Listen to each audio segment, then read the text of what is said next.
I had US in my mind, and I was looking into options of how to residency in US, and TSMU and USMD looked like a promising option, and I'd applied, and it turned out for the best that I chose USMD after my high school. So USMD does a solid work by itself. They put in all the effort that they can from their end, be it all the application process and also the preparation time given. It's perfect. It's just that now we have to work from your end, and then USMD would do the rest. In the future, I'd actually planned to go to the US to do my residency far before I came here. So this is the only way I can do that. So I'd made sure that I had to put a good performance. The program did help me. So the curriculum is based on the step one itself, right? So we start with the physiologic human, and then we move on to the pathologic human. So within first year, we had completed everything about the physiology part, and second year was based on pathology. And exactly when you get the break from December to February after your, in between your fourth year, that's the perfect time to give your step, because by then you've completed everything that's needed for the exam.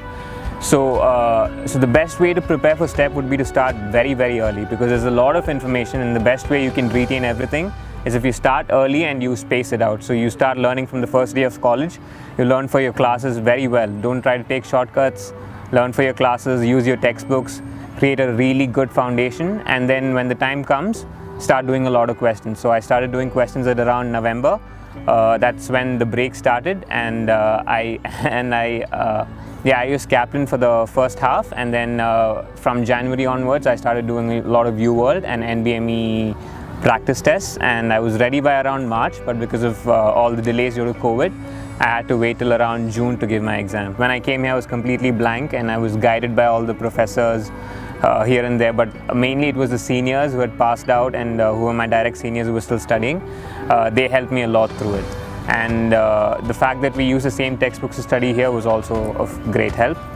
And the people who motivated me would be my parents, friends, family. Everybody was behind me, and that helped a lot, and that was really necessary for me to do well. It was helpful, the fact that a lot of my friends were preparing with me around the same time. A lot of my group mates and batchmates, they were all preparing, so we used to discuss with each other, and we used to bounce off questions and ideas. It's a really long exam. It's around 8 hours, so I had to prepare mentally and physically. I woke up in the morning and did the usual routine breakfast and get some exercise in. And then I was pretty anxious when the exam started off. Thankfully, first few questions were fine, and then it sort of eased into it. And every time we had to enter, they used to frisk you and make sure that you're completely clean and there's nothing on me. So yeah, that was a little. It provoked a little anxiety, but then I was just worried about the questions and how it was going, and thankfully, since my first few blocks went well, I was not that anxious and I could do well. I could sustain myself throughout the 8 hours, and it was good.